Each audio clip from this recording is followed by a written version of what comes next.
Be honest with me. Have you ever felt like God moves too slow? Hey friends, it's Pastor Mike from Fellowship Church. Always good to connect with you midweek. Hope you're having a good week. Hope you're getting ready for the Christmas holiday here. That question for you again, have you ever had a time in your life, maybe based on some circumstances or events, or just something that you were going through, when you felt like God was moving too slow? You believed that God wanted to act, you were waiting for God to do something, but God just wasn't moving on your time and God was just too slow. Well, friends, if you're familiar with the Christmas story, you're familiar, of course, with the main characters, the Joseph and the Mary, baby Jesus, Magi, shepherds, Herod, other angels, of course. You're familiar with all the main characters.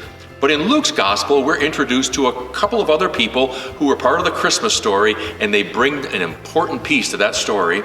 Their names are Simeon and Anna. Luke chapter 2, Simeon and Anna are both described as being fairly elderly people who had been waiting in the temple, just kind of hanging around the temple, because they believed that they were going to see the Messiah, Jesus, before they died. God had revealed that to them, so Simeon and Anna were both waiting. Simeon is described as being righteous and devout. The word righteous means that he was living rightly. The word devout means that he was hanging on. I like that word a lot, because it tells me that Simeon was waiting.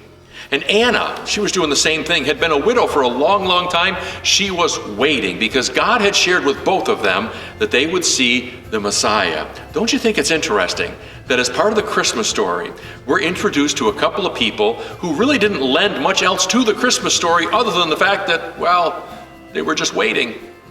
Meaning, if you've ever had a time in your life when you were waiting for God to act, and you believed that God was going to do something, that God was going to relieve some suffering, that God was going to provide a healing, God would reconcile, God would restore, God would take something away from you, God would add something to you. Whatever it was, you've had times in your life when you've been waiting, and God understands.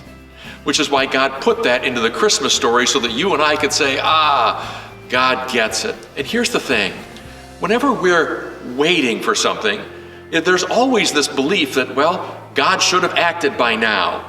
Because whenever people are waiting, we always believe that, well, God was going to do something back then, and God's not working on my time.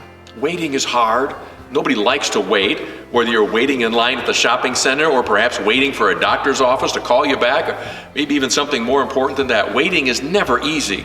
But here's something that we know as followers of Jesus.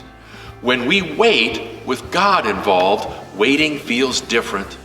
If we're just waiting, we're just kind of waiting for circumstances to change, and we don't really have a great sense of hope that they will.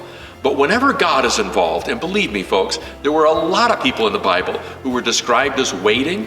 Whenever God is involved, waiting feels differently because God brings hope to the process.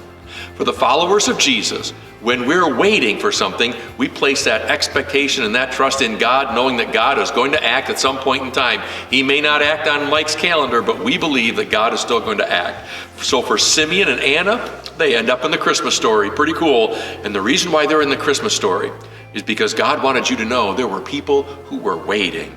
They waited patiently. They waited with hope. May you be waiting patiently and waiting with hope, believing that God will act in your future today as well. Friends, I hope you're having a wonderful Advent season. May the Lord bless you and your family. Hope you have a great week. God bless. Bye-bye.